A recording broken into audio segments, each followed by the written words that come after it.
शुरू करते हैं आपकी वर्कशीट नंबर 27। तो पहले आप लोग इसे अच्छे से लेबल कर लेंगे, डेट डाल देंगे, क्लास, सब्जेक्ट, अपना नाम, अपने टीचर का नाम आप लोग लिख लेंगे। Living organism and their surrounding. आज फिर हम लोग लिविंग ऑर्गेनिज्म के बारे में जानेंगे। Characteristics of the living beings, जो जानदार चीज़ें हैं उनकी क्या क्या विशेषताएं होती हैं, वो क्या करते हैं। तो ये सब हम जान चुके हैं कि जो जानदार चीज़ होती है वो खाती है ना, सांस लेती है और समय समय पर बड़ी भी होती है, एक समय के बाद मरती भी है ना, और इसके अलावा अपने जैसे दूसरों को जन्म भी देती है। तो ये सारी चीज़ें जो हैं ये आपकी एक जानदार चीज़ की और और जो सांस लेना, सांस छोड़ना, है ना, ये सब काम कौन करता है, एक जानदार चीज़ करती है। अब आपकी टेबल तो नहीं करेगी ना सांस लेने का काम, या आपका पेन तो सांस नहीं लेता ना, क्यों, क्योंकि वो बेजान है। ठीक है, तो अब देखिए आगे यहाँ क्या लिखा है। Do we always find that living things definitely show all the characteristics of the living beings.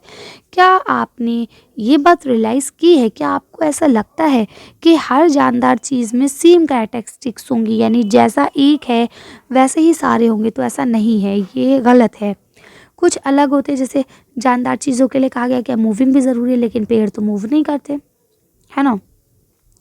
तो इस तरह से ये कि ज़रूरी नहीं है कि हर किसी में एक जैसी पावर हो, यानी हर जानदार चीज़ एक जैसे ही बिहेव करे।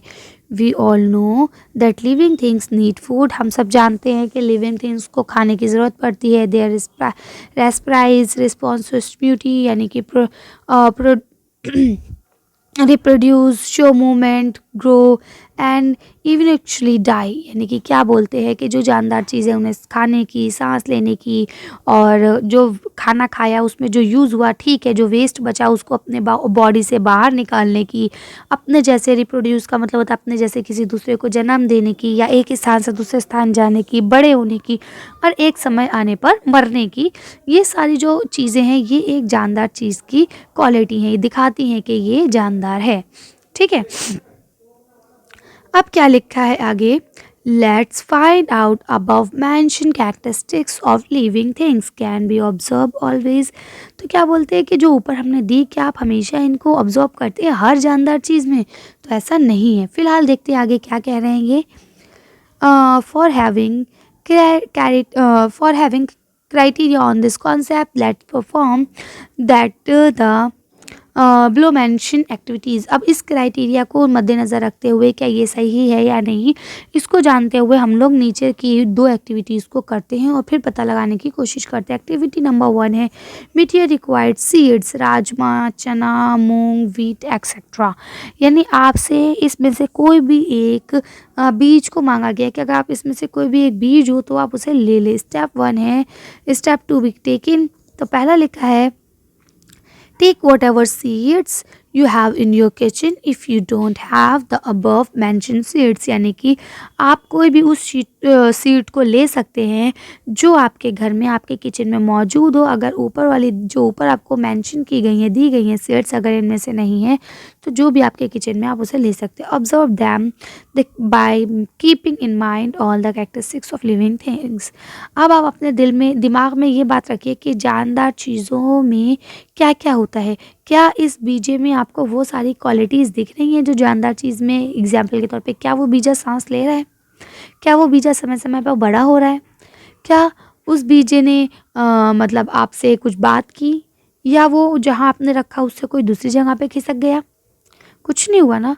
तो अब जब कुछ नहीं हुआ तो आप इस ऑब्जर्वेशन के बाद उसको किस में रखेंगे, लिविंग थिंग्स में और नॉन लिविंग थिंग्स में? तो अगर मैं कहूँ तो मैं तो कह दूँगी भाई ये तो नॉन लिविंग थिंग्स है पूरी तरह से, इसमें कुछ भी ऐसा कैरेक्टरिस्टिक नहीं है जो लिविंग थिंग्स में होता है ना। लेकिन सेकेंड एक्टिविटी पढ़िए ज़रा। इसमें लिखा है रिक्वायर्ड मटीरियल सीड्स, राजमा, चना, मूंग, वेट्स एक्सेट्रा। यानी अब आपको यहाँ पे भी कोई एक सीड को ही लेना है। स्टेप 2 भी टेकन। अब जो स्टेप आपको लेना है वो ये है कि take whatever seed you have in your kitchen if you have don't have any have the above mention seeds. अगर कहते हैं कि आपके पास जो ऊपर सीड्स मेंशन की गई हैं, बताई गई हैं आपको लेने के लिए, अगर वो सीड्स आपके पास नहीं है तो आप कोई और सीड्स भी ले सकते हैं जो आपके किचन में मेंशन हो, जो आपके किचन में मौजूद हो। लेकिन इसके साथ आपको एक काम ये करना है, soak them in water for 1 night. अब आपको एक रात के लिए इसे पानी में भिगो के रखना है।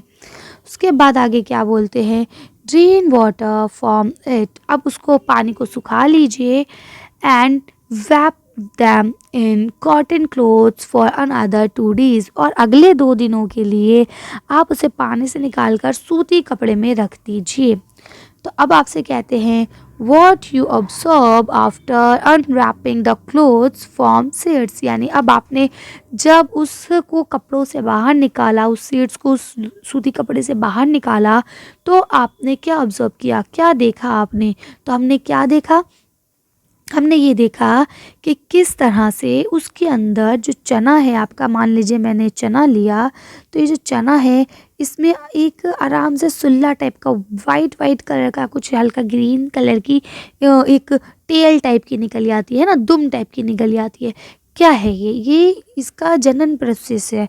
अगर मैं इसको इस वक्त उठा के मिट्टी में दबा दूं तो यहाँ से एक पूरा नया पौधा निकल आएगा उस बीजे का, जो भी वो बीज है। समझ रहे हैं आप लोग। तो इस तरह से ये तो जानदार चीज़ होगी। तो अब बोलते हैं after observation in which category will you put them seeds, living things और नॉट लिविंग थिंग्स। अब आपको बताइए, इतना सब कुछ देखने के बाद अब आप क्या करेंगे, अब तो आप उसे लिविंग थिंग्स कहेंगे, है ना, कि भाई वो तो जानदार है, वो तो बड़ा हो रहा है, ठीक है ना। तो आप इसको लिख सकते हैं कि अब हम यहाँ इसे लिविंग थिंग्स कहेंगे बिकॉज दे ग्रो अप, है ना। चलिए अब क्या लिखा है, फिल इन द ब्लैंक्स। तो पहला लिखा है the plant grow on the land are known as. ऐसे पेड़ जो आपके उस पे उगते हैं, ज़मीन पे उगते हैं, तो हम लोग उन्हें क्या बोलते हैं, तो उन्हें हम लोग बोलते हैं लैंड प्लांट्स, ठीक है। लैंड प्लांट्स भी बोलते हैं, और भी बहुत सारे नाम है, आप सिंपल सी लैंग्वेज लिखें। उसके बाद लिखा है plant grow that grow in water and known as. अब जो वाटर में होते हैं तो हम लोग उन्हें क्या बोलते हैं, वाटर प्लांट, ठीक है, वाटर प्लांट।